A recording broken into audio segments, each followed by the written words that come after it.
Hello guys! So ito na nga, dumating na yung ah, Google TV na in-order namin sa Shopee, S-Pay Later. Yes po. Kapag po mga ganito ay zero interest po siya, 6 months ang minimum niya, pwede. So ayan po, kwento ko lang din, ang tagal, ilang taon kaming walang TV. Kasi yung nauna naming TV na smart TV na curved TV from Samsung ay bigla na lang siyang nawalan ng display. Alam naman natin, di ba guys, pag nasira yung mga smart TV na ganyan, flat TV, ay napakamahal ng pa-repair. At saka yun nga po guys, yun ay nabili ng, ay hindi pala, napalalunan sa isang remittance ng ex ko. So, pinadala niya sa akin dito sa Pilipinas. So, yun po siya. So, syempre, nung chinek ko dito kasi yung amount ng presyo ng TV na yun, yung credit TV na yun is nasa worth 80 to 90,000 siya. So, kapalit nun, ang laki din, ang mahal din yung shipping nun, mga besh. Ang mahal, nasa mga 15 to 20K din yung shipping niya. So, syempre, ilang buwan din siyang hindi nagpadala nun. So, yun yung palit, yung TV na yun.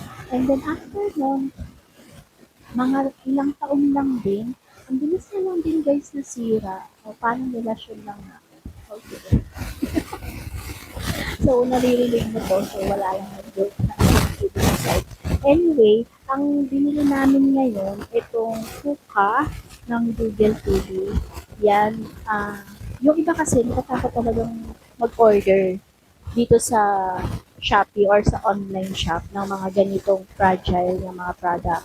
Pero, mas okay siguro na i-comment nyo dyan sa baba, sa section, comment section, kung gusto niyo malaman kung saan ko nabili itong ang Kuka TV na to, and I will make sure talaga na maganda yung pagkaka-packaging niya. Ayan po, kasama ko ang aking tatay sa pagbukas. Tinitingnan niya na kung paano, kung ano yung mga kasamang bracket and anything. So, ayan siya. Tinitingnan na namin lahat ng parts kung kompleto ba. And then after nyan, kasintabi po sa ulo ni father. So ayan, 32 inches lang tong binili namin. So maliit lang naman kasi yung bahay namin. Kaya tama lang yun. At alam niyo ba guys, may mga sizes yan ng TV. Depende sa layo ng sopa nyo or depende sa layon kung saan nyo kayo manonood. So may mga preferences pala, hindi kumot gusto natin ng malaki, pwede ng malaki sa ating bahay. So ayan, eto chinecheck na namin kung meron siyang mga crack or anything, wala naman. And then isasaksak na namin siya. So titingnan muna namin kasi kung okay siya bago namin i-connect. At napakaganda nito guys, kasi sasabihin mo na lang, "Hey Google, play Song of Taylor Swift." Mga ganyan guys. Ang arte, diba? So, ayun. May pag-google na lang. So, depende rin yan sa signal nyo guys. Kung mabilis. So, ayun po. Ayan, tine-check na namin. Hinahanap na namin kung nasan yung ano niya. So, ayan siya guys. Hinahanap na namin yung mga port niya. Kompleto siya. May HDMI and everything po. So, eto, sa tagal namin na hindi nagkaroon ng TV, sobrang excited ang aking tatay. So, ilalagay ko siya dito muna sa aking kwarto. Alam niyo ba guys, wala kaming sala. Kwarto na kagad pagpasok ng bahay. Anyway, so yan siya. Ilalagay lang dyan.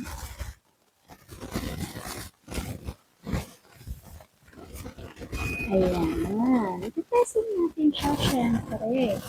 Tapos, guys, comment lang kayo dyan kung gusto nyo malaman ng ibang kwento ng life ko. Alam niyo ba guys, dati sobrang heartbroken ako.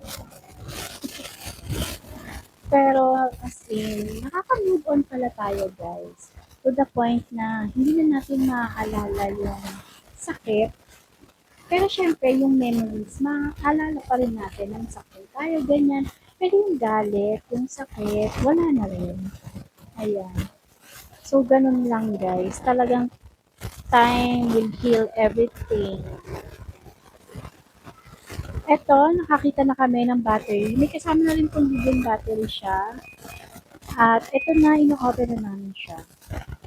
So, ayan guys, wala siyang crack and everything. So, maganda. And, sa ano ko lang sa inyo, advice ko lang sa inyo. Mag-ano kayo dun sa mga Shopee Mall or ano na. Tapos, talagang kailangan mag-video kayo guys habang binubuksan mo.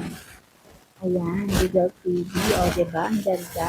So, yun lang guys. Next time, ipapakita ko naman sa inyo kung paano siya i-operate. Wow, ganun lang naman. Kasimple. So, salamat guys sa inyong panonood. Kung nakarating ka hanggang dito, please comment down kung nasan ka at kung anong oras ito napanood. And I will surely reply you. Okay? Wow, may ganun. Pwede siya shout out kita. So, ayan. Inaano nga dyan yung mga instruction, mga parts ng remote, kung ano yung mga pinipindot para sabihin nila, hey Google, tapos ayan, i-connect mo lang siya sa wifi mo. So, yun po siya. Ayan. Pati yung remote niya, di-bluetooth na rin, guys. And then, after niya, pwede mo isabay yung speaker na i-bluetooth. Yes, guys. Ganun po siya. So, ayan na. And anyways, thank you for watching, guys. Basta ha, kung gusto niyo ng kwento ng live, comment lang kayo. Ikukwento ko pa unti-unti. And, yun. Kung may interesado, feeling ko wala na. Kasi feeling ko hindi nyo pa nanoorin yung video na to eh. Baka hanggang doon na kayo sa 1 to 2 minutes. O, tapos skip nyo na. Ganun naman kayo eh.